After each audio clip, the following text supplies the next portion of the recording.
നടപടികൾ സ്വീകരിക്കേണ്ടത്. കാരണം കേന്ദ്രത്തിന്റെ മാനദണ്ഡങ്ങൾക്ക് വിരുദ്ധമായിട്ട് ഈ സ്ഥലം ശുപാർശ ചെയ്ത് കഴിഞ്ഞാൽ അത് തള്ളപ്പെടാനുള്ള സാധ്യത അടക്കം ഹൈക്കോടതി മുന്നറിയിപ്പ് നൽകിയതാണ്. എന്തായാലും സംസ്ഥാന സർക്കാർ നൽകിയിട്ടുള്ള ശുപാർശ ചെയ്തിട്ടുള്ള സ്ഥലം അത് കേന്ദ്രത്തിന്റെ മാനദണ്ഡങ്ങൾക്ക് വിധേയമാണോ എന്നാണ് കേന്ദ്ര സർക്കാർ അറിയിക്കേണ്ടത് ഹൈക്കോടതിയിൽ. ശരി, രേഷ്മയാണ് വിശദമായ വിവരങ്ങൾ നൽകിയത്. എയിംസിന് വേണ്ടി മുറവിളി കൂട്ടുന്നവർ കേരളത്തിന് ലഭിച്ച 3 മെഡിക്കൽ കോളേജുകൾ നഷ്ടപ്പെടുത്തിയെന്ന കേന്ദ്രമന്ത്രി ശോഭ കരന്തലജെ. കാസർഗോഡും വയനാട്ടിലും അനുവദിച്ചിട്ടുള്ള മെഡിക്കൽ കോളേജുകളും കൊല്ലത്ത് അനുവദിച്ച ESI മെഡിക്കൽ കോളേജും എന്തുകൊണ്ട് നഷ്ടപ്പെടുത്തിയെന്നും കരന്തലജെ ചോദിച്ചു. കേന്ദ്ര പദ്ധതികളോട് കേരള സർക്കാർ സഹകരിക്കുന്നില്ല. മുഖ്യമന്ത്രി രാഷ്ട്രീയം കളിക്കാതെ വികസനത്തിൽ ശ്രദ്ധ കേന്ദ്രീകരിക്കണമെന്നും ശോഭ കരന്തലജെ ആവശ്യപ്പെട്ടു. കേന്ദ്ര സർക്കാരിനെതിരെ സംസ്ഥാന സർക്കാർ നടത്തുന്ന വിമർശനങ്ങളെ അതേ നാണയത്തിലാണ് കേന്ദ്രമന്ത്രി ശോഭ കരന്തലജയുടെ വിമർശനം. എയിംസിനു വേണ്ടി മുറവിളി കൂട്ടുന്ന സംസ്ഥാന സർക്കാർ വയനാട്ടിലും കാസർഗോഡും അനുവദിച്ച മെഡിക്കൽ കോളേജുകളും കൊല്ലത്ത് അനുവദിച്ച ESI മെഡിക്കൽ കോളേജുകളും എന്തുകൊണ്ട് പ്രയോജനപ്പെടുത്തിയില്ലെന്നും ചോദിച്ചു. Medical college in Wayanad and Kasaragod does not happen. This year, last year we are I explained about ESIC for a minute. We had only 4 medical colleges till 2013 from ESIC. I am talking about ESIC. ESIC, you know, is a institution for the workers, laborers, EPFO and ESIC. I am MOS for labor and employment also.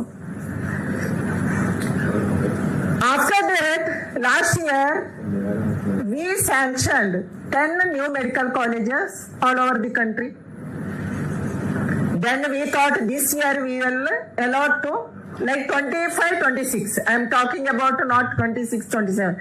25-26 we allotted a ESIC medical college to Kollam.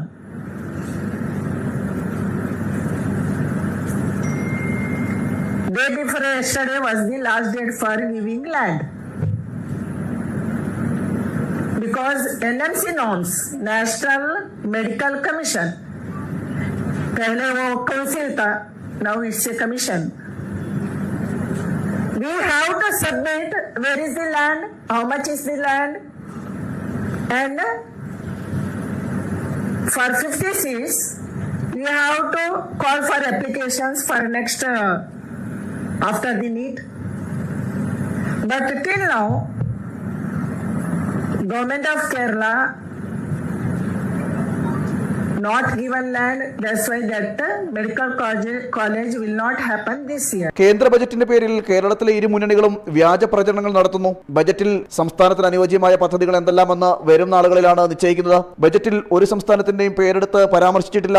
ആദ്യം ഭൂമി നൽകിയവർക്ക് പദ്ധതികൾ ലഭിക്കും. 2025-26 വർഷത്തിലെ ബജറ്റിൽ 27,382 കോടി രൂപയായിരുന്നു കേരളത്തിന് നൽകിയതെന്നും കേന്ദ്രമന്ത്രി ഓർമ്മിപ്പിച്ചു. Number. How much last year tax deviation happened to Kerala and how much this year? I came here with the projects, schemes. How many trains are given to Kerala? How many rail projects are given to? How many kilometers are given to Kerala? How many NHS given to Kerala? How many gas connection, toilets, everything to another. For ports we are helping, for airport we are helping, for NH we are helping, for railways we are helping. Whatever the other states are getting, that all coming to the Kerala. നികുതി കൈമാറ്റത്തിലൂടെ വലിയ നേട്ടമാണ് ഈ വർഷവും സംസ്ഥാനത്തിനുണ്ടായിട്ടുള്ളത്. 10 വർഷം മുമ്പത്തെ കണക്കുകളും ഇപ്പോഴത്തേതുമായി താരതമ്യം ചെയ്യണം. അപ്പോഴേ വ്യത്യാസം മനസ്സിലാകുകയുള്ളൂ. ചെറുകിട വ്യവസായ മേഖലയിലുള്ളവർക്ക് പ്രധാനമന്ത്രിയുടെ PMEGP പദ്ധതി പ്രകാരം 13,386 കോടി രൂപയാണ് കേരളത്തിൽ വിതരണം ചെയ്തിട്ടുള്ളത്. ഈ ബജറ്റിലെ പുതിയ പദ്ധതികളെ കുറിച്ച് പറയുമ്പോൾ നിലവിലെ ദേശീയപാത വികസനം, റെയിൽ, തുറമുഖ, വിമാനത്താവളങ്ങൾ ഉൾപ്പെടെ മുൻ ബജറ്റിലെ പദ്ധതികൾ ലക്ഷ്യം കാണും വരെ തുടരുമെന്നും മന്ത്രി പറഞ്ഞു. വികസന കാര്യത്തിൽ കേരളത്തോട് യാതൊരു പക്ഷപാതവും കേന്ദ്ര സർക്കാർ കാണിച്ചിട്ടില്ല. മുഖ്യമന്ത്രി രാഷ്ട്രീയം കളിക്കാതെ വികസനത്തിൽ ശ്രദ്ധ കേന്ദ്രീകരിക്കണമെന്നും ശോഭ കരന്തലജെ ഓർമ്മിപ്പിച്ചു. ജനം, തിരുവനന്തപുരം.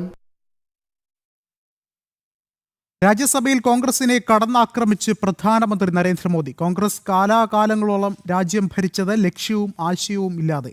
രാജ്യത്തിന്റെ ഭാവിക്ക് വേണ്ടി ചെലവഴിക്കേണ്ട സമയം കോൺഗ്രസിന്റെ ദുർഭരണത്തിലെ തെറ്റുകൾ തിരുത്താൻ വിനിയോഗിക്കേണ്ടി വന്നു. ഇന്ന്